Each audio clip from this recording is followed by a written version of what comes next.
नमस्कार, मैं हूं राकेश। आप लोगों के सामने स्वागत करता हूं और उम्मीद करता हूं कि आप सभी लोग बहुत अच्छे होंगे, प्रिपरेशन में लगे होंगे। और ये छोटा सा कई सारी चीज़ों को लेकर एक अपडेट था। काफ़ी दिनों से बच्चे यूपी की परीक्षाओं के ऊपर बात करने को बोल रहे थे, तो एक छोटा सा डेडिकेटेड अपडेट मैं कर रहा हूं। आप लोग यूट्यूब पे देख रहे होंगे, भारी भरकम संख्याओं के साथ आप लोगों को कुछ नोटिफिकेशन देखने को मिल रहे होंगे। डेफिनेटली कुछ कुछ चीज़ें होती हैं तो चीज़ें आती हैं, कुछ थोड़ी एग्जीग्रेटेड फॉर्म में होती हैं, बढ़ा चढ़ा के कही जाने वाली विषय में होती हैं, और कुछ थोड़ा सा अतिशयोक्ति कर दी जाती है ना। तो अभी क्या चल रहा है एक्चुअली, मैं तभी इस तरह की वीडियो बनाता हूँ जब लगता है कि कुछ कंक्रीट वॉइस हमें देखने को मिल रही है और बहुत क्रेडिबल लोगों से मिल रही है। तो पहले तो मैं बता दूं कि हमारे टीजीटी सोशल साइंस की क्लासेस चल रही हैं नेक्स्ट टीचर पे। अगर आप लोग देख रहे होंगे तो ये लेक्चर मैं दोनों चैनल पे अपडेट करने जा रहा हूँ, एम विद राकेश पे भी, नेक्स्ट टीचर पे भी। तो सब्सिक्वेंटली जो जीएस की क्लासेज हैं वो स्टार्ट होंगी एम विद राकेश पे, और नेक्स्ट टीचर पे ऑलरेडी टीचिंग वाली क्लास चल रही है। तो खैर, अब यूपी में कुछ चीज़ें घटनाक्रम के साथ बदल रही हैं, और ये फॉरवर्ड लुकिंग है भी।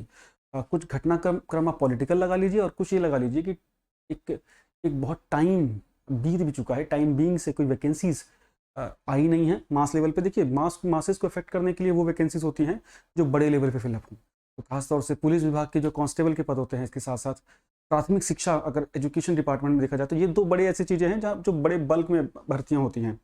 तो जो कांस्टेबल का था वो वैसे विवादों में हो गया, पेपर लीक वाले इशू से इनकी फजीहत हुई। उसके बाद आरओ का परीक्षा लगा हुआ है, आपको पता है कि अक्टूबर वगैरह में होगा। अब प्राइमरी की वैकेंसी लगभग 6 वर्षों से नहीं आई है। 2018 की वैकेंसी थी, 2019 में जो फिलअप हुई थी वो भी विवादित हो गई थी। कुछ वैकेंसीज उसमें कैटेगरी वाइज अभी भी फिलअप नहीं आया, मामला कोर्ट गया, कई सारी चीज़ें हुई। खैर, उसमें हम नहीं पढ़ेंगे आगे की। और अभी क्या कुछ चल रहा है इसके बाद, 2022 का जब चुनाव आया तो उसके जस्ट पहले 17,000 वैकेंसीज की बात कही गई थी कि वो नोटिफाई होंगी। वो नोटिफिकेशन अभी तक आया नहीं है, और मैं बहुत आशान्वित था कि नोटिफिकेशन आए। अब चीज़ें ये आ रही हैं कि जो ये एजुकेशन कमीशन हमारा बन गया, सीधी सीधी भाषा में अगर मैं बोलूँ आप लोगों को, तो वो अब धीरे धीरे विगत कुछ दिनों में, मैं इन ब्रेकिंग न्यूज़ में बिलीव नहीं करता हूँ कि ये अध्यक्ष बन गया और ये नाम आ गया। वो सब आप लोगों को पता लग जाएगा। हमारा काम यहाँ पे बच्चों को पढ़ाना है, न्यूज़ ब्रेक करना नहीं है। दूसरी चीज़, बहुत क्रेडिबल इन्फॉर्मेशन हो तो आप अपना डिस्कोर्स शेयर कर लेंगे कि क्या कुछ हम सोचते हैं, क्या कुछ चल रहा है, क्या कुछ हमें करना चाहिए। That's all. टीचर वही एक समझदार होता है जो बच्चों की मेच्योरिटी को भी समझे, बच्चों को पागल ही ना समझे। अभी तो मुझे दिख रहा है कि मेजोरिटी ऑफ लोग तो पता नहीं किस दुनिया में बच्चों को कैसा समझ रहे हैं, मुझे समझ नहीं आ रहा। इतने बड़े पैमाने पर भोंपू बजाया जाता है कि बच्चों में पैनिक की सिचुएशन क्रिएट की जाए और फिर थोड़ा सा अपना उनका फ़ायदा हो जाए। खैर, अभी सिचुएशन ये है कि लगभग कुछ सिग्निफिकेंट वैकेंसीज देखने को मिल सकती हैं प्राइमरी में, प्लस सेकेंडरी एजुकेशन में, और जीडीसी में, गवर्नमेंट डिग्री कॉलेज में। तब सेकेंडरी एजुकेशन में देखिए यूपी टीजीटी पहले से पेंडिंग है। अब लोग दिखा देते हैं कि इतने इतने पद खाली हैं। पद खाली होना और वैकेंसी आने का कोई कोरिलेशन नहीं होता है भाई, कभी भी। ठीक है, कभी भी कोई भी सरकार इतनी मजबूत नहीं होती कि 100% भर दे सीटें। कितना भी डेवलप स्टेट देख लीजिए, कितना पिछड़ा स्टेट देख लीजिए, यही चीज़ें चलती हैं।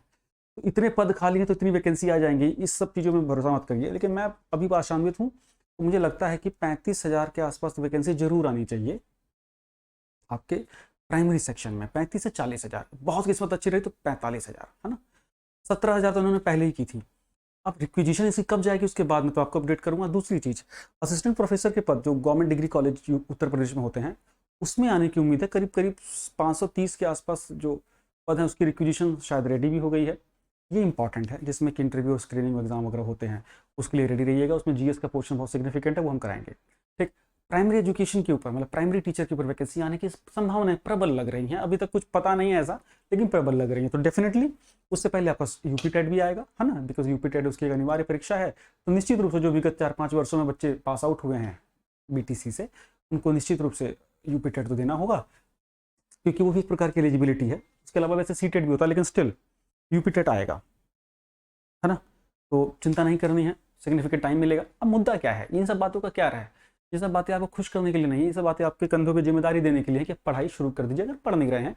अब डेडिकेटेड हैं इसी परीक्षा के लिए, तो 3 से 4 बैच जो भी स्टार्टिंग वाले आए हैं बीटीसी के या जेबीटी वाले, उनके पास गोल्डन चांस होता है। आप जितने कम उम्र में होते हैं, जितना एजुकेशन से जस्ट पास आउट हुए होते हैं, आपका अपने बर्न के होते हैं, तो आपका सिलेक्शन के चांसेस बहुत सर्वाधिक होते हैं, बजाय कि 38 से 39 साल के व्यक्तित्व के साथ।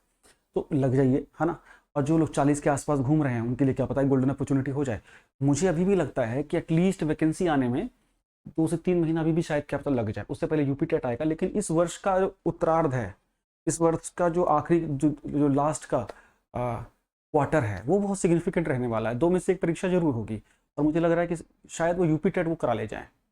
तो रेडी हो जाइएगा। ये एक वर्ष जो है ना 2025 तक निश्चित रूप से प्राथमिक में और एजुकेशन की कुछ कुछ विभागों में हमें भर्तियां देखने को मिलेंगी। एजुकेशन कमीशन डेफिनेटली इस ईयर एंड तक तैयार हो जाएगा। तो वो लोग जो यूपी की परीक्षा के लिए प्रिपरेशन कर रहे हैं, प्लीज़ अपने स्लीव्स को टाइट डाउन कर लीजिए। प्लस उच्च स्तर पे बीएड वालों के लिए बीईओ की परीक्षा का भी शायद हम लोग चल रहे हैं, रिक्वेजिशन तो बहुत पहले जा चुके हैं। आयोग कब उधर नजर इनायत करते हैं, ये देखने वाली बात होगी।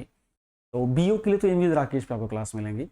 बीओ, आरओ और यूपी पीसीएस इसके इक्विवेलेंट ही वो लेवल होता है, तो इसका एक जैसा ही होता है सब कुछ। फिलहाल डीएसएसबी की प्रिपरेशन अगर आप अभी कर रहे हैं तो करते रहिएगा। वो परीक्षाएं निकट भविष्य में 102 महीने में आपको देखने को मिलेंगी। टीजीटी की प्राइमरी की उम्मीद मुझे लग रहा है कि 2 से 3 महीनों में दिल्ली में भी शायद देखने को मिले। तो कुल मिला के एक अच्छी खबर आ रही है। बाकी मैं इस पर नहीं जाऊँगा कि कहाँ कितनी वैकेंसी या किसके थंबनेल पे कितनी वैकेंसीज चमक रही हैं। मैं बहुत कंजर्वेटिव हूँ और मैं कंजर्वेटिव होकर 35 से 40 हज़ार की वैकेंसी के आसपास उम्मीद लगा के सोच रहा हूँ। न्यूज़ अखबारों में ब्रेक होती हैं तो ऐसे ब्रेक नहीं होती हैं, कुछ के पीछे कुछ सिग्निफिकेंट चीज़ें होती हैं। इवन यहाँ भी पता लगा है कि कैबिनेट की या मुख्यमंत्री जी ने भी इसमें बहुत इंटरेस्ट दिखाया इन वैकेंसीज के स्टेटस को लेकर। अल्टीमेटली आपको ना रोजगार तो देना होगा, है ना, उन जगहों पे आना पड़ेगा और वो चीज़ें होती हैं, है ना। तो जब ये मौका है, देखिए अभी मौके बहुत विरले हो गए हैं। 5 साल 6 साल बीत गए पिछली वैकेंसी से, तो इस मौके को जाने नहीं देना है बच्चे, है ना। आपके पास 2 ऑप्शन है, फ्रस्ट्रेशन शो कर सकते हैं अपना, ये नहीं आएगा वो नहीं आएगा, फालतू की न्यूज़ है, हाँ ठीक है। दूसरा है मोटिवेट होकर आगे बढ़ सकते हैं।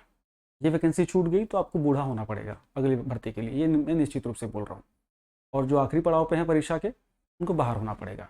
तो लग जाइए। किसी भी आदर्श रूप से आज के वर्तमान समय परीक्षा को क्लियर करने के लिए 7-8 महीने की कठिन प्रिपरेशन की नीड है। कमरा बंद करके रील देखने से सिलेक्शन तो देखिए नहीं होगा।